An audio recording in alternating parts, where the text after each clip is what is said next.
Hai, perkenalkan kami dari kelompok 1. Saya Ridwan. Saya Ira. Saya Rifan. Saya Winnie.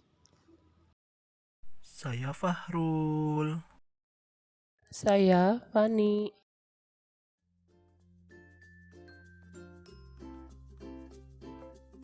Halo teman-teman, kali ini bersama kelompok 1 kita akan membuat tutorial presentasi dalam bentuk animasi. Di sini kita menggunakan dua aplikasi. Pertama, aplikasi Gepetto, yang kedua aplikasi PowerPoint. Untuk aplikasi Gepetto ini, kalian bisa buka di HP atau di PC. Kali ini kita buka aplikasinya di HP saja.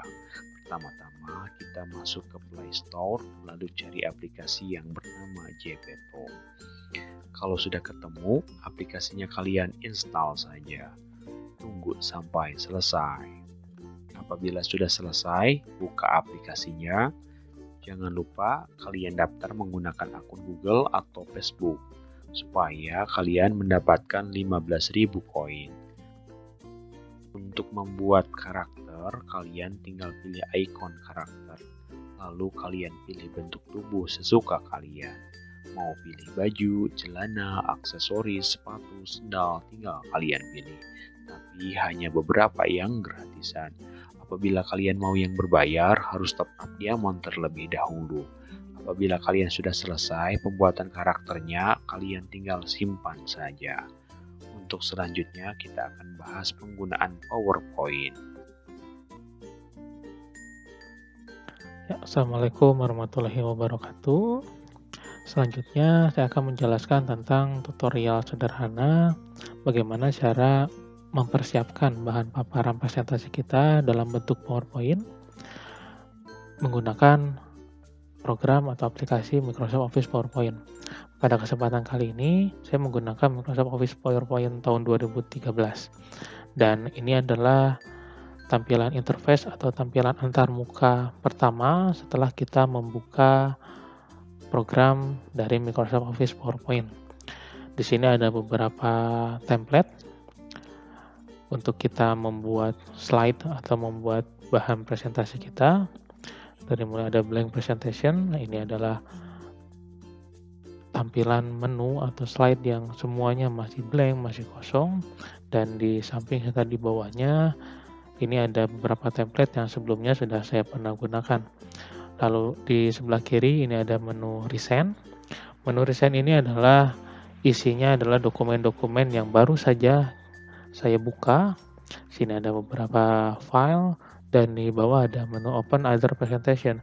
Ini untuk membuka file-file yang terdahulu yang tidak ada di dalam menu Resend dokumen. Untuk selanjutnya saya akan sedikit menjelaskan tentang persiapan membuat presentasi menggunakan blank presentation. Ini adalah tampilan pertama setelah kita memilih menu blank presentation, di mana slide-nya masih polos, masih kosong, masih blank. Untuk selanjutnya di atas ini ada beberapa menu, dari mulai menu home, insert, design, transition, animation, slideshow review, dan juga menu view.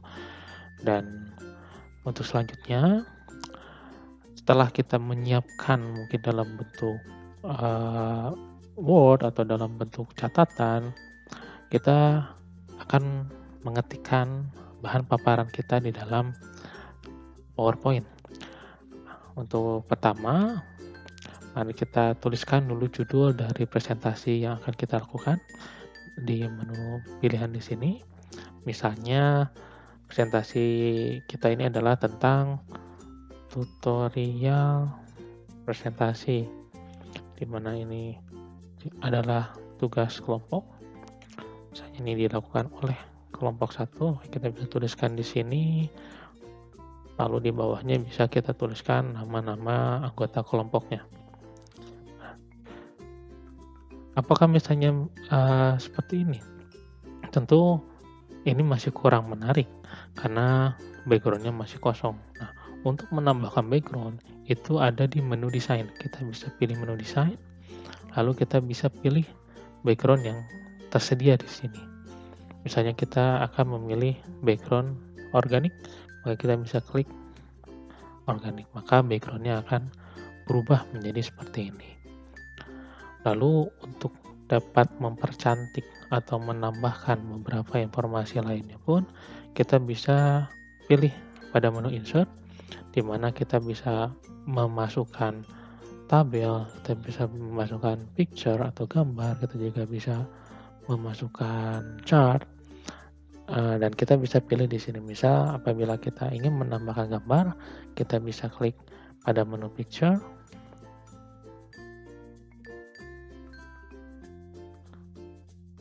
lalu kita bisa pilih menu atau gambar yang akan kita masukkan. Misalnya kita memilih gambar ini,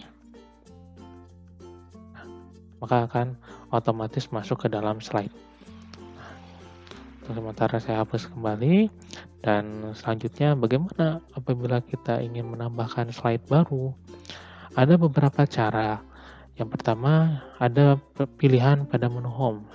Kita bisa ketik new slide di sini, atau bisa juga dalam menu insert ada juga pilihan new slide, atau bisa juga kita arahkan ke dalam slide yang sudah ada, lalu kita klik kanan di sini dan kita pilih new slide, maka akan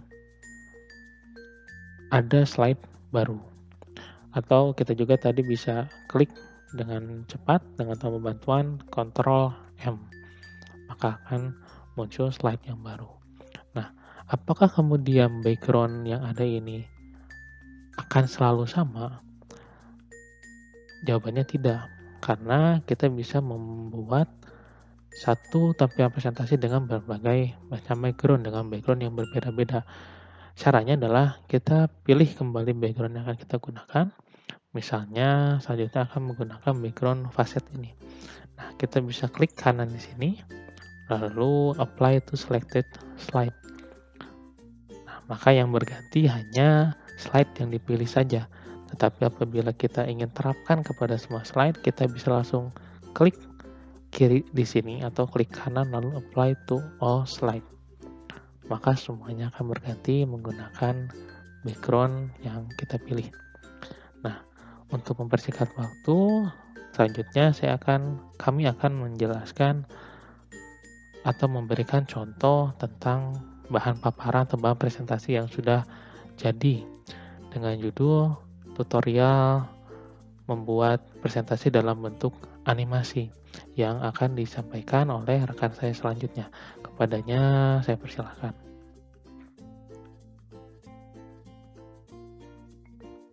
Hai teman-teman, berikut ini adalah contoh PowerPoint yang telah dibuat yang membahas tentang presentasi. Apa sih itu presentasi? Presentasi adalah berbicara menyampaikan ide atau gagasannya secara lisan di depan audiens dengan prinsip lakukan dan sampaikan informasi yang kamu miliki dengan baik kepada audiens. Ternyata presentasi juga banyak jenisnya loh teman-teman. Di antaranya ada presentasi dadakan atau impromptu. Presentasi impromptu merupakan jenis presentasi yang dilakukan secara mendadak tanpa persiapan apapun. Dalam hal ini, pembicara ditunjuk langsung untuk menyampaikan informasi kepada para pendengar tanpa melakukan persiapan segala sesuatunya, baik itu mengenai tema pembicaraan maupun alat bantu yang digunakan, sehingga perasaan pembicara akan mengejutkan.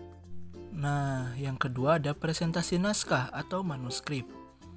Presentasi naskah merupakan jenis presentasi di mana dalam menyampaikan informasinya, seorang pembicara melakukannya dengan membaca naskah. Tidak sedikit orang dalam menyampaikan informasi menggunakan naskah berupa teks. Setiap kata-kata yang keluar merupakan hasil dari sebuah naskah.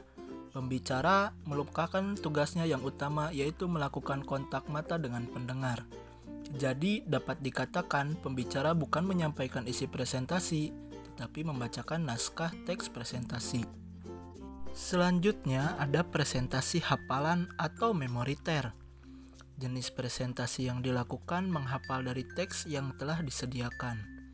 Berbeda dengan jenis manuskrip, memoriter tidak menggunakan naskah dalam penyampaiannya. Pembicara hanya melakukan persiapannya dengan menghafal dari teks di mana isinya mengenai informasi yang akan disampaikan. Kelebihan dan kelemahannya hampir sama dengan manuskrip. Jenis ini sangat buruk untuk dilakukan, karena apabila melupakan kata-kata dari naskah, maka presentasi yang dilakukan akan terjadi kegagalan dan tidak tersampaikan dengan baik. Yang terakhir, ada jenis presentasi extempore. Jenis extempore merupakan jenis presentasi yang paling baik untuk dilakukan dibanding jenis lainnya.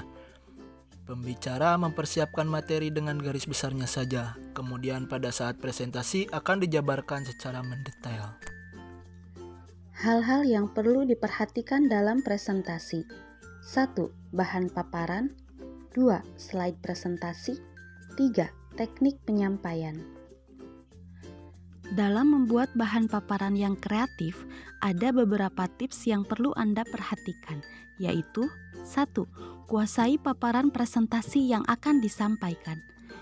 Untuk dapat menguasai paparan presentasi yang akan disampaikan, Anda harus mempelajari semua data dan informasi yang terkait dengan topik presentasi tersebut, mulai dari gambaran besarnya, why dan what, sampai kepada gambaran rinciannya, how.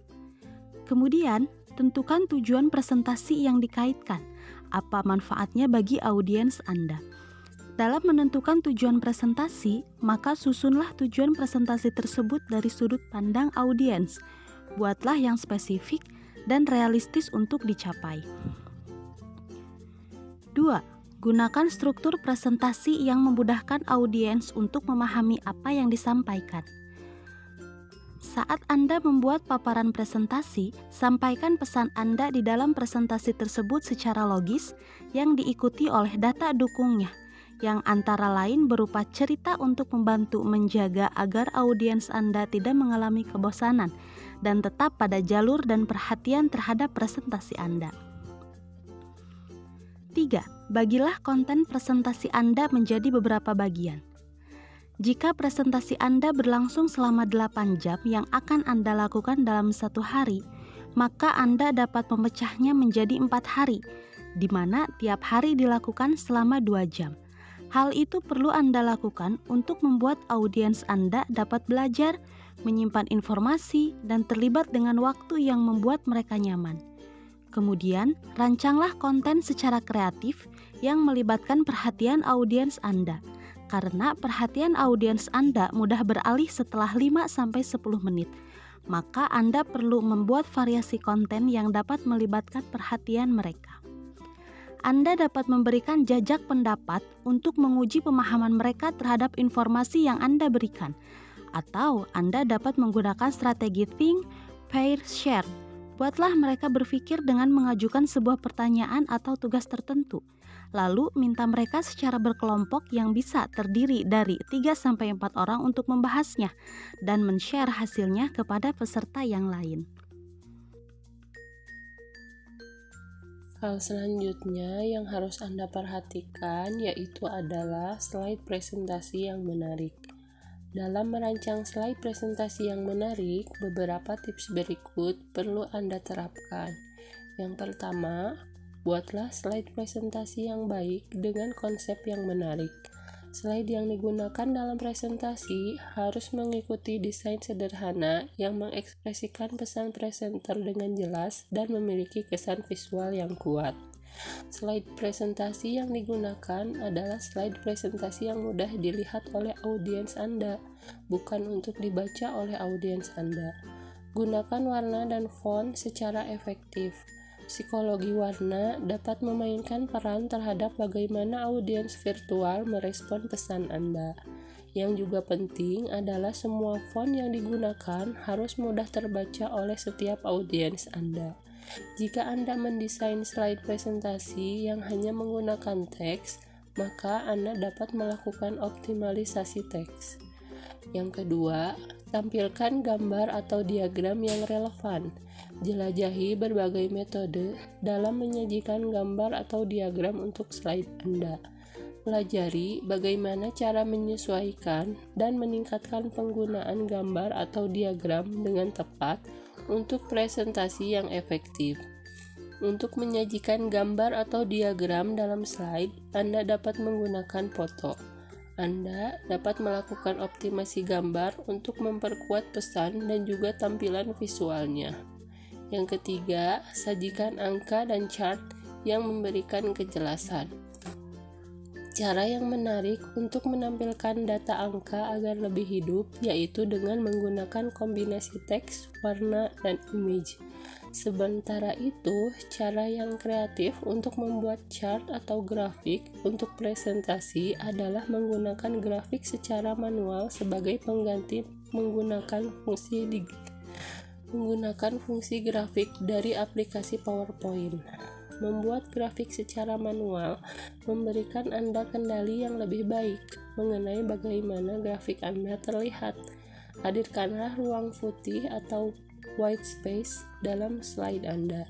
Penggunaan ruang putih menjadikan slide Anda tidak dipenuhi oleh elemen-elemen yang tidak memberikan makna. Dengan begitu, slide presentasi yang tidak menjadi penuh baik dengan tulisan maupun gambar. Yang keempat, buatlah paparan dalam bullet point dengan kalimat yang ringkas agar lebih menarik dan tidak membosankan. Ubahlah tampilan slide secara kreatif dari slide yang menampilkan bullet point dengan kalimat yang panjang menjadi slide yang tampilannya lebih menarik dan tidak membosankan. Cara yang dapat Anda lakukan untuk mengubah slide tersebut adalah dengan menampilkan satu pesan dalam satu slide, menggunakan kata kunci, menjadikan bentuk diagram ketika bullet point digunakan untuk menggambarkan proses atau membuat bentuk grafis yang bermakna.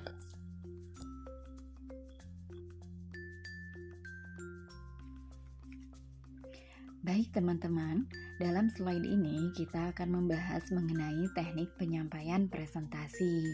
Ada beberapa hal yang perlu diperhatikan dalam penyampaian presentasi. Pertama, bangunlah keterlibatan dengan audiens. Kita dapat membangun keterlibatan dengan audiens pada presentasi visual dengan menggunakan fitur-fitur video konferensi.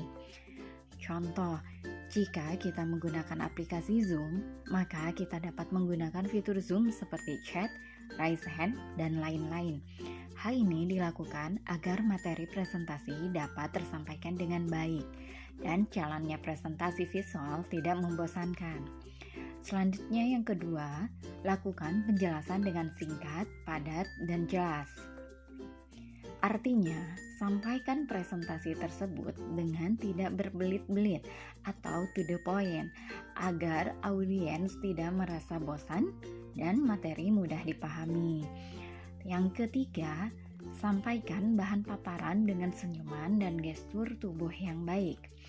Nah, kita dapat mengarahkan pandangan kita ke arah audiens, kemudian perlihatkan senyuman kita. Sebuah senyuman merupakan hal penting yang harus diperhatikan karena akan mencerminkan impresi diri kita. Lalu yang keempat, terapkan teknik vokal yang baik. Teknik vokal mencakup artikulasi yang jelas, ditambah dengan pengaturan tempo dan intonasi yang sesuai. Nah, lalu yang terakhir, gunakan bahasa secara efektif. Kita dapat menggunakan kata-kata menarik. Hal ini dilakukan agar kita dapat terhubung dengan audiens secara personal. Misal, kita dapat menggunakan kata bayangkan atau bagaimana jika untuk membuat audiens berpikir dan terlibat dalam presentasi kita. Nah, bagaimana teman-teman? Ternyata untuk membuat sebuah presentasi yang baik tidak sulit, bukan? Demikian video tutorial presentasi yang dapat disampaikan oleh kelompok kami. Selamat mencoba dan terima kasih. Dadah.